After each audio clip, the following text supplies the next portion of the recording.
kefahaman kita dan ketersediaan kita dalam menghadapi kemelut ekonomi semasa dan memberikan rangka yang lebih positif harapan dan hala tuju kita. Tentunya kita kegusar dengan perkembangan semasa, tetapi semangat ASEAN itu terlalu kukuh. Dalam perbincangan saya dengan ketua-ketua ASEAN, Perdana Menteri Lawrence di Singapura, Tuanku Sultan Brunei, Presiden Prabowo, Bombo Marcos, Paddington, Thailand, pemimpin Vietnam umpamanya, ada semangat untuk meningkatkan kerjasama perdagangan antara negara-negara ASEAN dan melonjakkan kekuatan ekonomi kita. Now, Excellencies, ladies and gentlemen, the global trading system is under intense strain, more so than at any point in recent memory. Last week, the United States unveiled its latest turn towards economic nationalism, sweeping tariffs on all imports being part and parcel of what has been dubbed as Trump tariffs against the rest of the world. Malaysia's trade with the United States has long been a model of mutual gain. Our exports support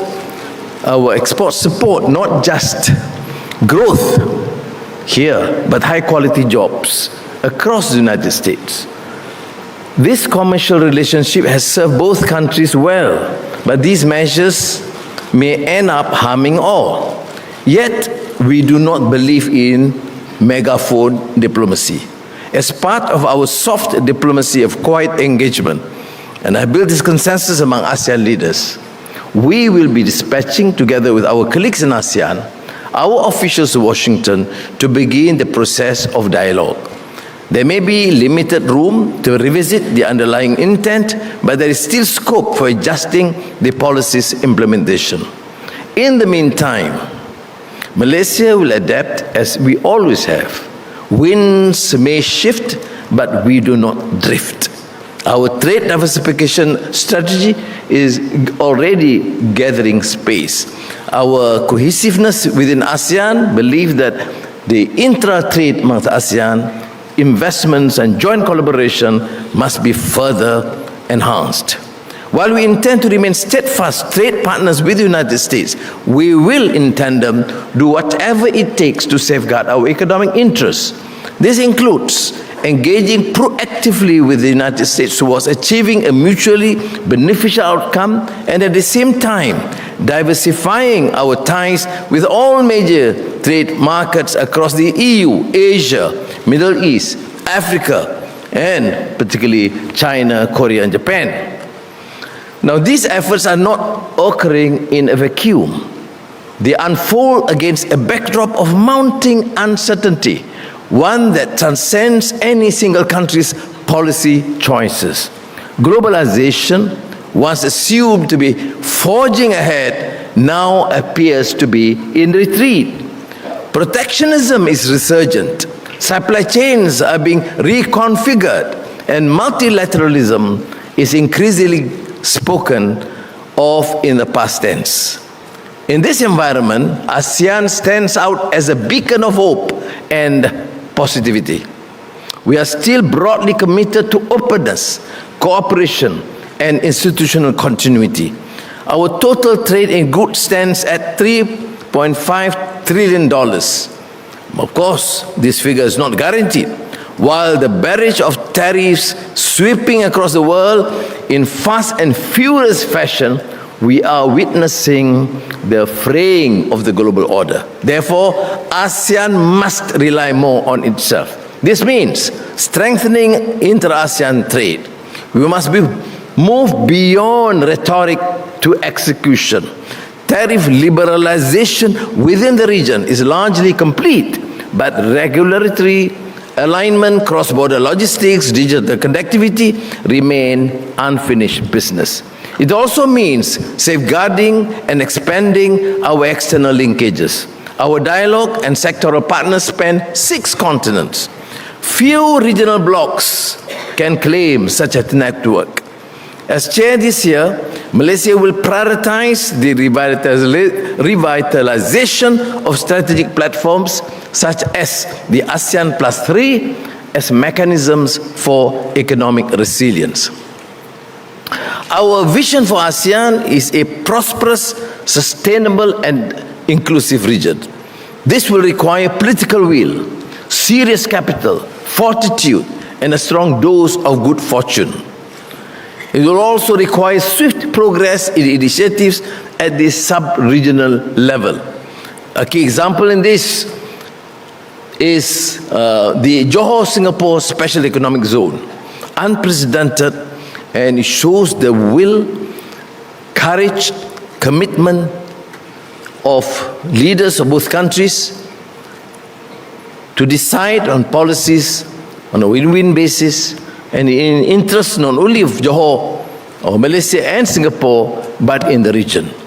While this will not be a silver bullet, it is nevertheless a significant and an unprecedented step.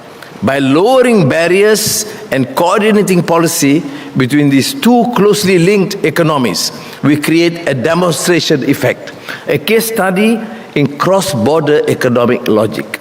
Malaysia is also committed to invest in developing our border areas, such as in the northern peninsula with Thailand and Sabah and Sarawak border with Kalimantan, to promote economic activities for the benefit of people in both sides of the border, covering Indonesia, Brunei, and the Philippines.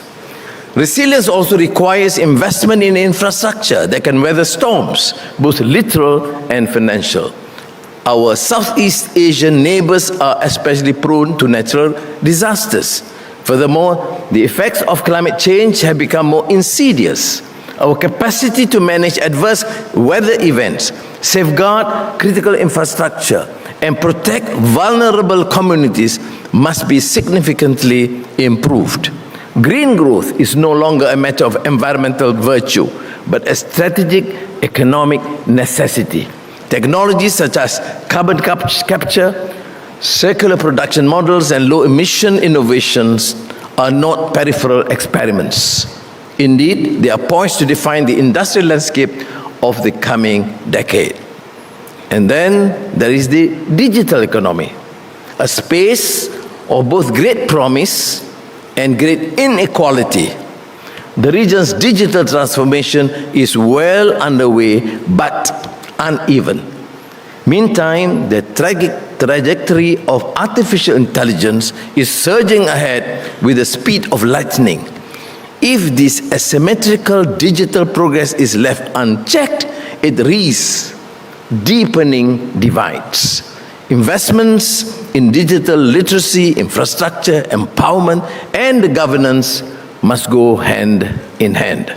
Meanwhile, the small and medium-sized enterprises, which form the bulk of our employment base, yet are often the most exposed to shocks and the least equipped to respond. Compliance with global sustainability standards is daunting for a company of, say, 5 people. That's why Malaysia, with the support of our partners, is launching the ASEAN Simplified ESG Disclosure Guide for SMEs.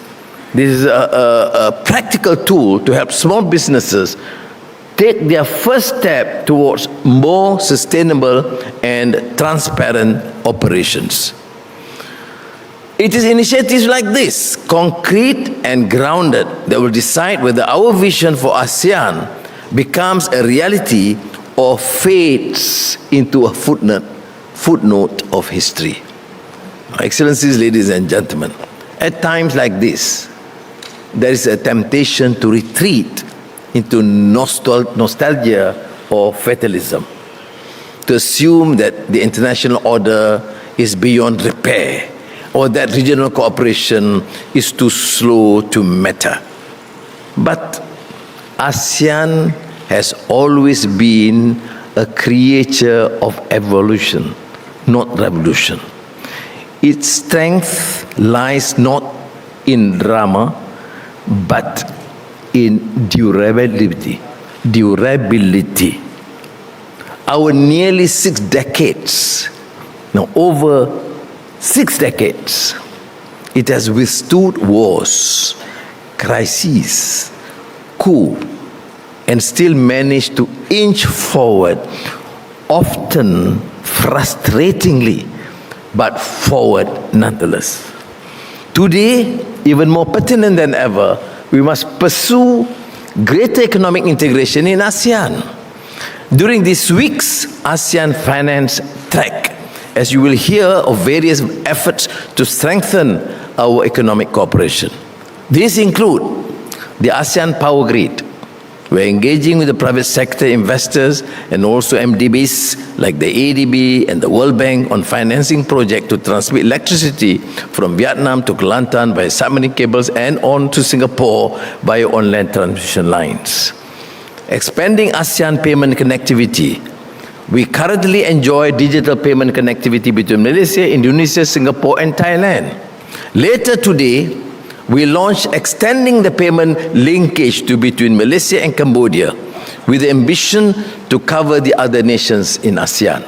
This will help promote intra-ASEAN trade and tourism, promoting greater economic integration to enable businesses to better leverage on ASEAN as a market to further grow regional champions in sectors including financial services, energy, healthcare, tourism, telecommunications, and logistics.